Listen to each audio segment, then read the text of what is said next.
Welcome to the He's Got Issues Independent Comics Edition number 182.3. I'm John Cooney here to preview new independent comics being released July 15th, 2015, beginning alphabetically with Boom Studios and Adventure Time Fionna and Cake Card Wars number 1 of 6. Cake is a Card Wars champ who can't be beat, and Fionna is really tired of getting beaten. They set off in search of a challenger who can really test Cake's mettle. When they stumble across some gamer slugs, they think they've hit the jackpot, but these guys have never heard of Cake and refuse to even play with her.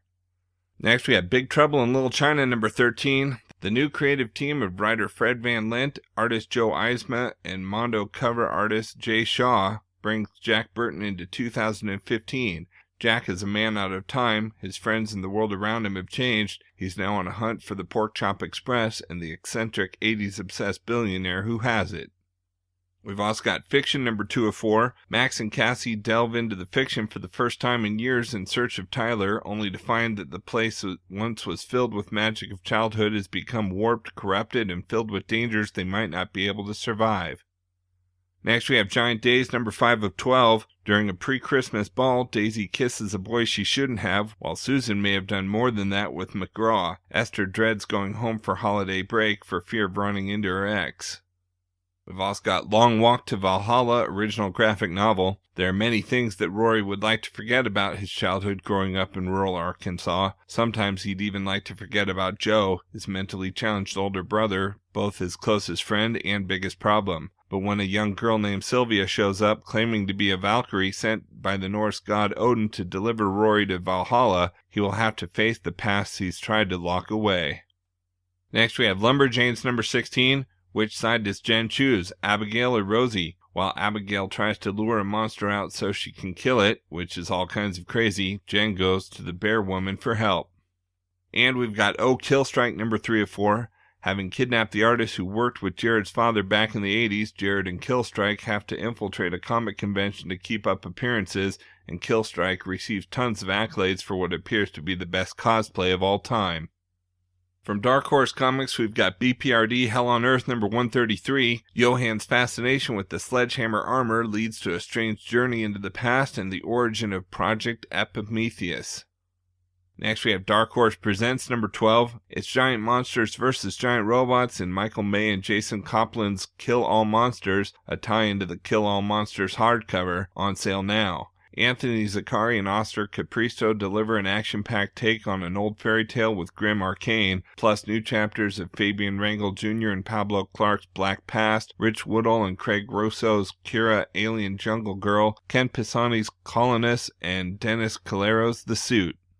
We've also got Death Head number 1 of 6. Zach Keller and Nick Keller deliver a supernatural horror thriller about a family and creeping, terrifying murder. When Niles and Justine Burton go camping to get a break from their stressful lives, they expect to find peace, not an abandoned village hiding in ancient evil. In a turn of events ripped straight from a horror movie, a brutal killer wearing a plague doctor's mask begins hunting Niles, Justine, and their 2 kids. Next we have Groo, Friends and Foes number 7. For the swordswoman Chakal, there are only 2 rules for survival. First, be more able with your sword, and second, avoid Groo. From the award-winning team of Sergio Argonis and Mark Evanier. We've also got Plants vs. Zombies number 2. Dr. Zombos' college-era crimes catch up with him, and karma comes in the form of a strange anti-bully squad. Nate, Patrice, Crazy Dave, and a batch of overwhelmed plants are caught in between 2 zombie hordes, featuring 2 bonus stories illustrated by guest artist Jennifer L. Meyer of Jim Henson's The Storytellers and Star Wars Adventures. Next we have Shaper number 5. As Cal Victus unleashes destruction on the Shaper home planet, the team rallies for one last chance at taking down an empire and saving the shape-shifting species. Spry has played many games of Heroes of the Caliphate, but this is no game and all the cards are on the table. We've also got The Strain, The Night Eternal number 11. Having discovered the Master's origin site, Dr. Ephraim Goodweather and his meager band of rebels have a slim chance of defeating their all-seeing, all-knowing vampiric nemesis. The Master is right on their tail with his legions in tow. And we've got Usagi Yojimbo number 147. The Shadow Lord Hikaji's latest conspiracy pits the Rabbit Ronin's friends against one another as the Thief of the Konochi concludes. One of them may die tonight unless Usagi, Chizu, and Kitsune can stop a secret treaty. From Dynamite Entertainment, we have King Prince Valiant number 3 of 4, Steel Thyself, For the adventure-craving Valiant flees from a foe that wants to be his friend, adopts a travel companion from a different age, and wields a weapon that may save the entire King universe or rip it asunder. Next we have King the Phantom number 44, the Phantom ×2. The new Walker heir has begrudgingly accepted the purple just in time for final showdown with Singh and his entire organization. There will be lots and lots and lots and lots of bad guys with skull ring scars on their faces. We've also got Lady Rawhide, Lady Zorro number 44. In the snowy mountains north of Los Angeles, Lady Rawhide and Lady Zorro reach the end of their trail. They've successfully tracked the slavers' convoy, but their success is short-lived as they find themselves surrounded by the slavers and their brothel owners' gun girls. Will this snowy mountain pass lead them all home, or will it be their final resting place? The epic conclusion to this 4-part story of babes, blades, and blood.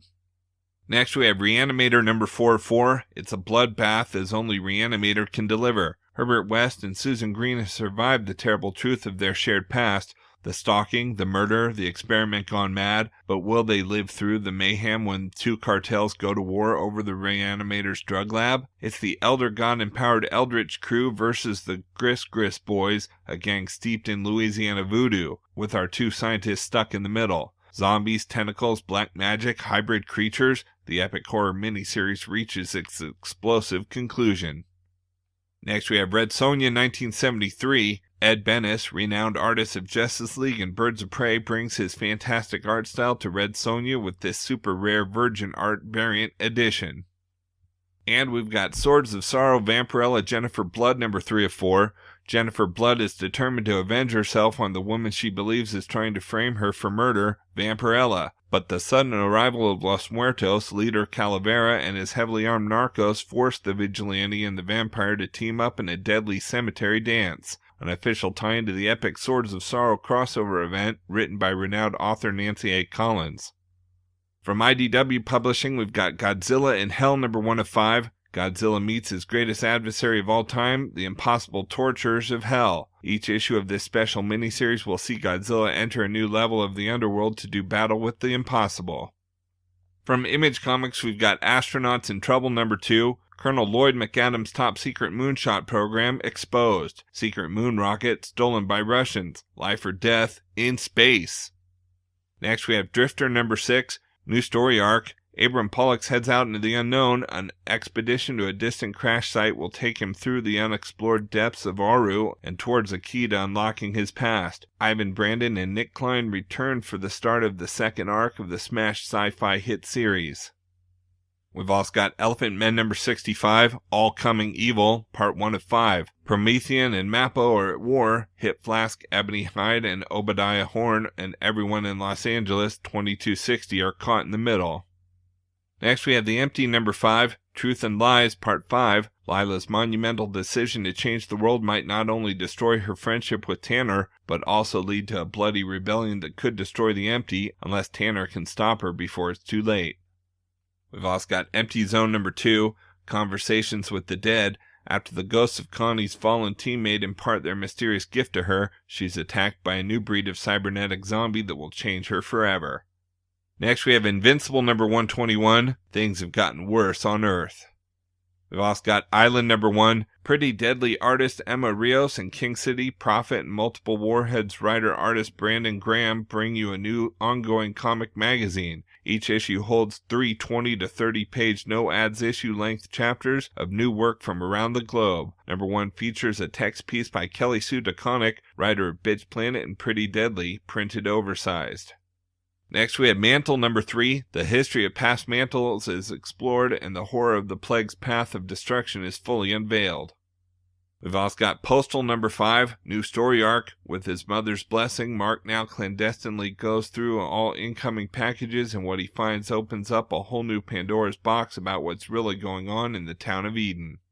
Next we have Revival number 31. The police are hot on the trail of the murderer Blaine Abel, and Dana is leading the charge. We've also got Reyn number 6. Reyn and Seth try to come to grips with the new reality of the Land of Fate. Next we have Roche Limit Clandestiny number 3. Can the android Danny be trusted? We've also got Secret Identities number 6. The conclusion of the hit superhero series' first story arc.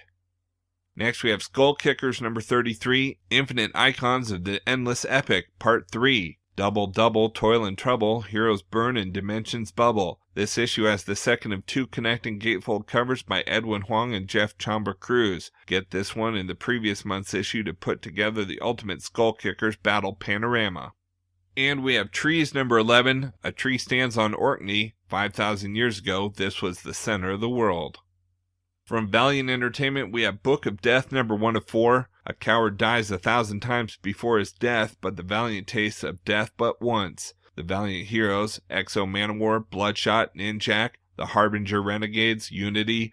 This is how they lived, this is how they died. Now we know. The Book of the Geomancers recorded it all. But only a young girl, the last in the line of enigmatic mystics who protects the earth known as Geomancers, has seen this future come to pass, from the coming cataclysm to the dawn of the 41st century. Alone with her sworn protector, the Eternal Warrior, a soldier battle-forged across 5,000 years of combat, the duo must defy their allies to stop the Dark Age that now threatens to eclipse our world. Together, they are the number one target of every hero and villain on Earth. Either the Eternal Warrior hands her over, or they take him down. But can even he single-handedly protect one child when the entire Valiant universe wages war against him? The blockbuster Valiant event of 2015 starts here as New York Times best-selling writer Robert Venditti joins superstar in the making Robert Gill and visionary artist Doug Braithwaite to begin a 1,000-year journey into the future of the Valiant universe and rain fire, blood, and war on the heroes of today. Next we have Book of Death Legends of Geomancer number 1, a special Book of Death retailer incentive, the true history and lineage of the Geomancers revealed here in an all-new series of never-before-seen stories from New York Times best-selling writer Fred Van Lint and artist Juan Jose Rip that won't be collected for the trade paperback. Out of the pages of Book of Death, the genesis of the very first Geomancer and the sacred pact that swore them to the service of the earth can finally be told, but with it too the source of the divine mysteries that have haunted their line for centuries. Has their mission redeemed or corrupted the world that followed in their wake? And will the ultimate secrets of the Geomancer's book doom us all in the end? And we've got Dead Drop number 3 of 4. Alice Cott and Adam Gorin continue their sleeper hit of 2015 with a whirlwind race against time to save the Valiant universe. A city on the edge, alien biotechnology on the loose. We have 30 minutes to save the world, and our only hope are Betamax and Neville Alcott. Sorry world, we may be screwed on this one. Okay, so that's a look at some of the top independent publishers this week, but there's still plenty of other books out as well, so be sure to check out my YouTube channel at He'sGotIssues.com to see both the Marvel and DC videos for this week, as well as my usual roundup of all my favorites for the week with a little more depth and insight than you get here. And if you like these videos, be sure to let me know by leaving a comment and subscribing. You can also follow He's Got Issues on Facebook, Twitter, Pinterest, Tumblr, and Instagram to see everything I'm reading as I read it. So until next week, I'm John Cooney, and I've got issues.